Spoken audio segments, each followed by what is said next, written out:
process of factoring polynomials. As a review, we began with factoring the greatest common factor out of a polynomial before we did anything. At that point, then, if we were able to factor again, we counted the number of terms. We first looked at the situation where there were 4 terms in the polynomial, and we chose to factor that polynomial by grouping. Next, we look at the situation where we had 3 terms in the polynomial. In other words, ax squared plus bx plus c, but there were 2 situations there. One was where a was equal to 1. The coefficient in front of the x squared term was 1. That one was pretty easy. We just looked for 2 numbers whose product is this and sum is the b value to put at the end of each of those binomials. The other situation was a trinomial where the coefficient in front of the x squared term was not a 1, and we tried both trial and error and the alternative method, which the second of the 2, the alternative method, gave you the exact answer first time around. We're now going to look at a situation where you have to factor a polynomial where there are 2 terms. If you're in beginning algebra, you're going to look at what's called the difference of squares. And that will be the only type of problem that you'll solve with 2 terms. If you're in intermediate algebra, there will also be the sum and difference of cubes, and we'll address that as well.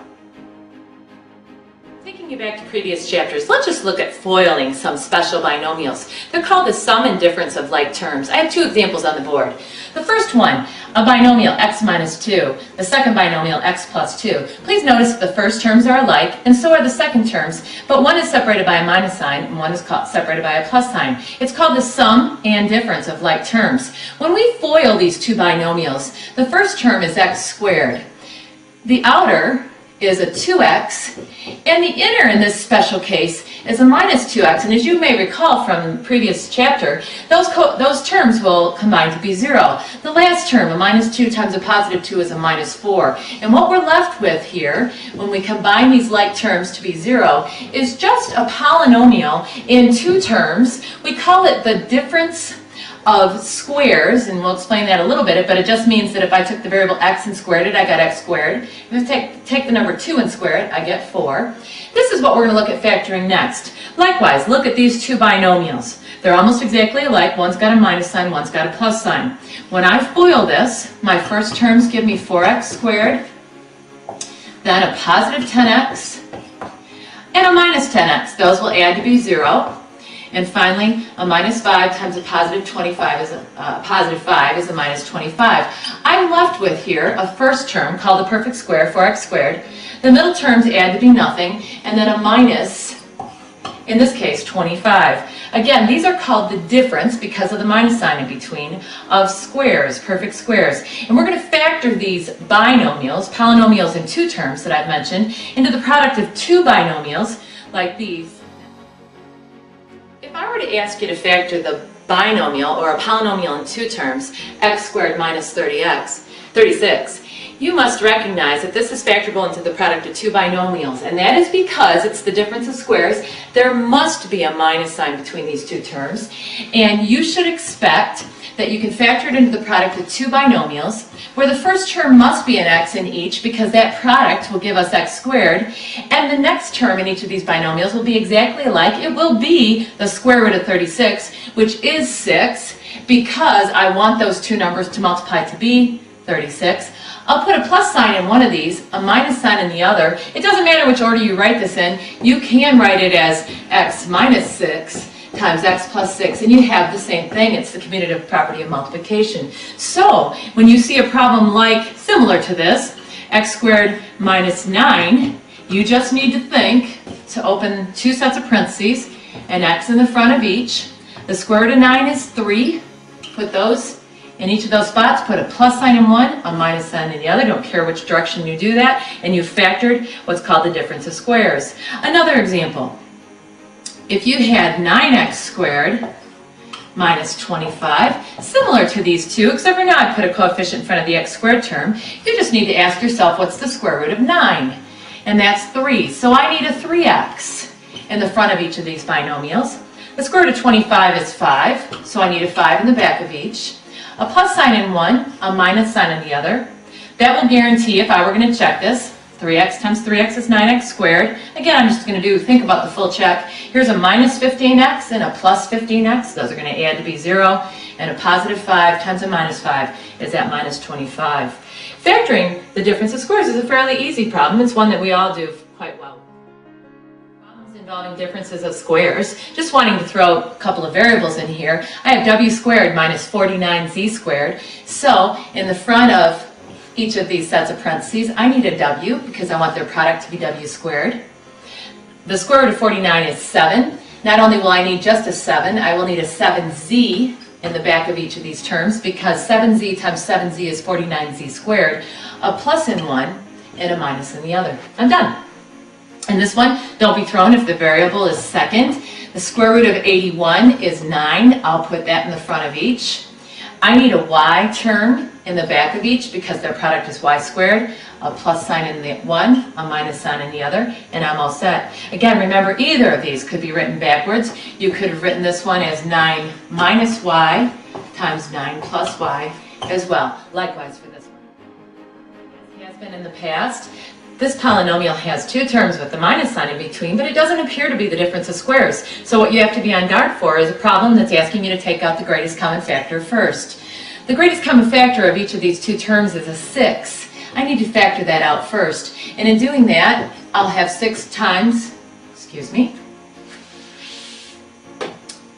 4x squared minus 9. And then I have to step back and recognize if that is, given that it's two terms, the difference of squares. It will be if I have a minus sign here and if I can take the square root of this and the square root of that. I can, so I'll break this into the product of two binomials. A 2x will need to go in the front of each because their product is 4x squared. A 9 will have to go in the back of each because their product is, a 3 will have to go in the back of each. Their product is 9. One having a plus sign, one having a minus sign. Don't forget to bring down your 6. There's the factored form. Again, factoring a problem that may be the difference of squares because there's a minus sign, but doesn't appear to be at first. I have to recognize that there's a greatest common factor of 6 that comes out of each of these terms. In doing that, I need to put a 4x squared in the front of the binomial because 6 times 4x squared is 24x, and a minus 9 in the back. Now I do recognize something that is the difference of squares because I can take the square root of 4 and get 2, and I can take the square root of 9 and get 3. In doing that, I need to write this as the product of two binomials where a 2x goes in the front of each, and a 3 goes in the back of each, a plus sign in one, a minus sign in the other, and don't forget to bring down the 6. A word of warning. Let's say you were factoring a problem that you thought was the difference of squares, and it appeared or looked like this. 4x squared plus 25. We've said that the difference of squares is a problem where there's a minus sign in between. This problem that I've just put up on the board is not factorable. You have to leave it alone or tell me that it's not factorable. Here's why. Check it out. Let's say that you tried to factor this into two binomials where the beginning, each term in the first position was a 2x because their product is 4x squared. And maybe you then thought, well, I best put a 5 in the back because their product has to be the 25. In doing that, you have to decide about some signs, so we'll throw some plus signs in here. When I FOIL this, I do get that 4x squared, but here I get a 10x, and here I get another 10x, and those will add to be, those like terms will add to be 20x. I do get the 25 I had hoped for, but I don't get the exact polynomial that I started with when I presumably write that in factored form. I get a term that didn't exist in this first term, in this first polynomial. This expression, because there is a plus sign in the middle, is not factorable. We sometimes say that it's prime. Please be careful of that. Plenty of times when you factor a polynomial in two terms, it has a minus sign in between the two terms, where we try to catch you and you don't complete the problem. As long as the exponent of the variable term is even, this is a problem that's factorable. What you have to be careful of is that in the front of each of these two binomials, you need a y squared because their product, when you add their exponents, is 4. The square root of 1 is 1, so I need to put that in the back of each of these, a plus sign in one, a minus sign in the other. Some would say I'm done. But when you look at these two binomials that are left, if you look at the second one, it's got a minus sign in between. I have an even exponent here, and I can still take the square root of 1 again. This binomial can be factored again because it's called the difference of squares.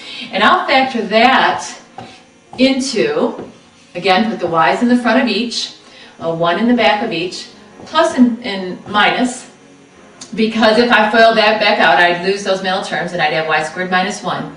Bring down this y squared plus 1. It can't be factored because of the plus sign, and now I'm done. I've factored this problem. So you must go on and on and on until you've completely factored the problem. Don't be thrown by fractions. This is still a simple difference of squares problem. It's got a minus sign in between. Just think about taking the square root of this numerator and denominator individually. The square root of 1 is 1, and the square root of 4 is 2. So I just need 1/2 in the front of each of these binomials, because 1/2 times 1/2 is 1/4. The square root of 9 is 3. I not only need just a 3, I need a 3q. In the back of each of these, a plus sign in one, a minus sign in the other. Introductory algebra students, this finishes our topic or study of factoring polynomials. If you would remember again that your first step, and there is a flowchart in your site, your website that you should print, if you would remember that you should take the greatest common factor out first with any problem. After that, you need to continue the process and you need to count the number of terms. We first talked about the situation where there were 4 terms in a polynomial, and you'd factor it by grouping the first 2 terms, the second batch of 2 terms, take the greatest common factors out and complete that problem. Then we went to a situation with 3 terms, trinomials. Simple situation, a 1 in front of the x squared term. A little bit more difficult situation when there's not a 1 in front of the x squared term. In that situation, you guess and check, or you use the alternative method. And then finally, a polynomial with 2 terms where there is a minus sign in between is called the difference of squares. Next, you're going to look at solving equations by factoring. Intermediate algebra students, we're going to continue with a little bit further discussion of the situation with 2 terms.